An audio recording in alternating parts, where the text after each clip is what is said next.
بسم اللہ الرحمن الرحیم۔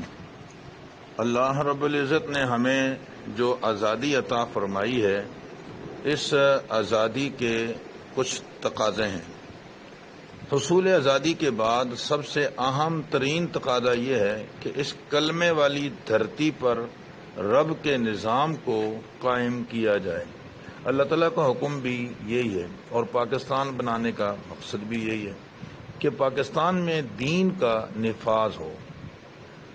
قائد اعظم محمد علی جناح نے 13 جنوری 1948 کو اسلامیہ کالج پشاور میں گفتگو کرتے ہوئے فرمایا تھا، ہم نے پاکستان کا مطالبہ ایک زمین کا ٹکڑا حاصل کرنے کے لیے نہیں کیا تھا، بلکہ ہم ایک ایسی تجربے گاہ کو حاصل کرنا چاہتے ہیں جہاں ہم اسلامی اصولوں کو آزما سکیں۔ ہم ایک ایسی تجربہ گاہ حاصل کرنا چاہتے تھے جہاں ہم اسلامی اصولوں کو آزما سکیں۔ سو اللہ تعالیٰ نے یہ وطن عزیز نصیب فرمایا، تو اب ہمیں یہاں اقامت دین کی بنیادی کوششیں کرنی چاہیے۔ دیکھیں، اللہ تعالیٰ نے داؤد علیہ السلام کو بادشاہت عطا فرمائی اور ساتھ میں ان کو یہ حکم دیا کہ اب دین کے مطابق فیصلے کرو۔ یا داؤد انا جعلناک خلیفۃ فی الارض فاحکم بین الناس بالحق ولا تتبع الہوی فیضلک عن سبیل اللہ۔ ایسی اللہ تعالیٰ نے اہل کتاب کو بھی مخاطب کیا اور ارشاد فرمایا، قل یا اہل الکتاب لستم علی شیء، تمہاری کوئی حیثیت نہیں، حتی تقیموا التوراۃ والانجیل، یہاں تک کہ تم تورات اور انجیل کو قائم کرو، وما انزل الیکم من ربکم، اور جو کتاب تمہارے رب کی طرف سے تم پر نازل کی گئی ہے اس کے مطابق فیصلے کرو۔ امت محمدیہ کو بھی اللہ پاک نے اس بات کا پابند بنایا ہے کہ انہیں حکم الہی کے مطابق فیصلے کرنے چاہیے۔ فرمایا، وَمَن لَّمْ يَحْكُم بِمَا أَنزَلَ اللَّهُ فَأُولَٰئِكَ هُمُ الْفَاسِقُونَ۔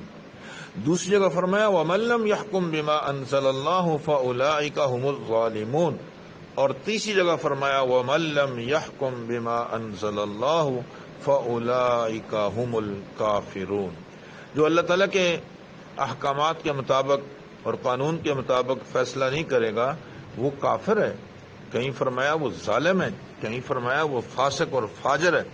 لہذا اس وطن عزیز میں اقامت دین کی کوشش کرنا یہ حصول آزادی کا پہلا تقاضا ہے۔ دوسرا تقاضا یہ ہے کہ شاعر اسلام، خاص طور پر ارکان اسلام کی پابندی کروائی جائے۔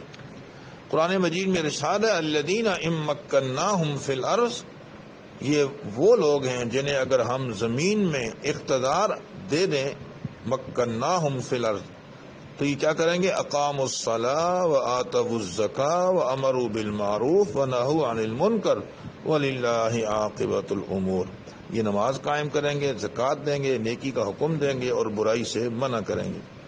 تو اس لیے شاعر اسلام اور ارکان اسلام کی پابندی کروانی چاہیے۔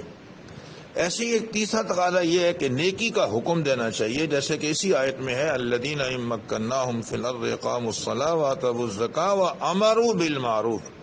اور چوتھا تقاضا یہ ہے کہ برائی سے بچانا چاہیے، میں نے عرض کیا کہ اسی آیت میں ہے، ونہوا عن المنکر، منکر سے بچانا بھی چاہیے۔ اور ایک پانچواں تقاضا اس وطن عزیز کا یہ ہے کہ جب ہم نے آزادی حاصل کر ہی لی ہے تو ہمیں چاہیے کہ آزادی کے تحفظ کے لیے اندرونی اور بیرونی سازشوں سے نمٹنے کے لیے ہر وقت تیار رہیں۔ ہمارے آباء اور اجداد نے اس ملک کو حاصل جب کیا تو ان کے ذہن میں یہی بات تھی کہ اس ملک میں ہم اللہ کے دین کا قیام عمل میں لائیں گے، مگر دشمنوں کی سازشیں دیکھیے، آج 73 سال گزر گئے ہیں، مگر لا الہ الا اللہ کی خاطر بنائے گئے اس ملک میں اگر کوئی چیز نافذ نہیں ہے تو وہ اسلام ہے کہ اس کا نفاذ ابھی تک نہیں ہو سکا۔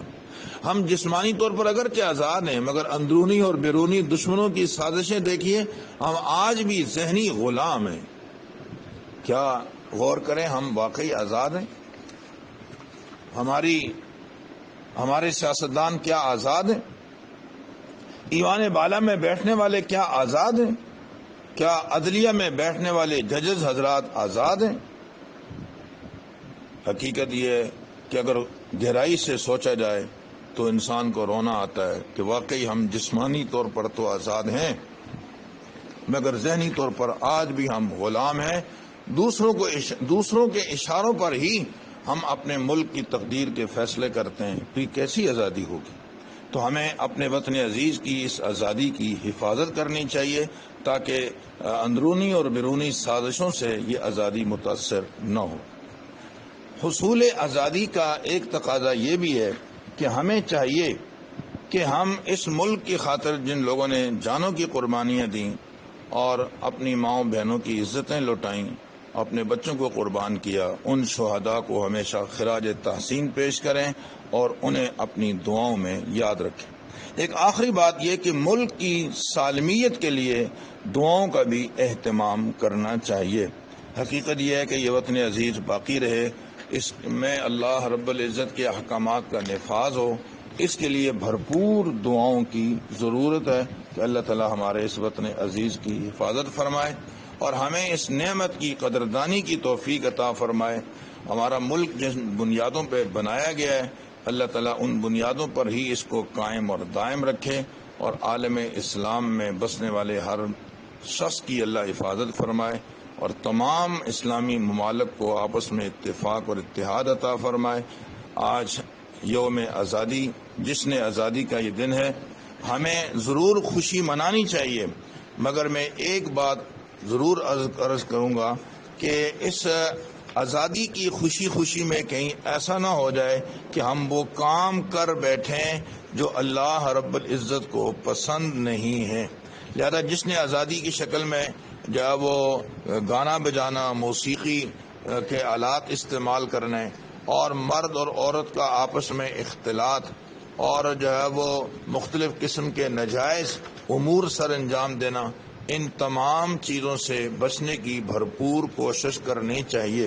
امام الانبیاء صلی اللہ علیہ وسلم کا ارشاد ہے، دو آوازیں ایسی ہیں، تو فرمایا یہ دونوں کی دونوں ملعون ہیں، صوتان ملعونان، دو آوازیں ملعون ہیں۔ کون سی وہ دو آوازیں؟ ایک تو وہ آواز جو میں اگلی مجلس میں اس بات کی تکمیل عرض کرنا چاہوں گا۔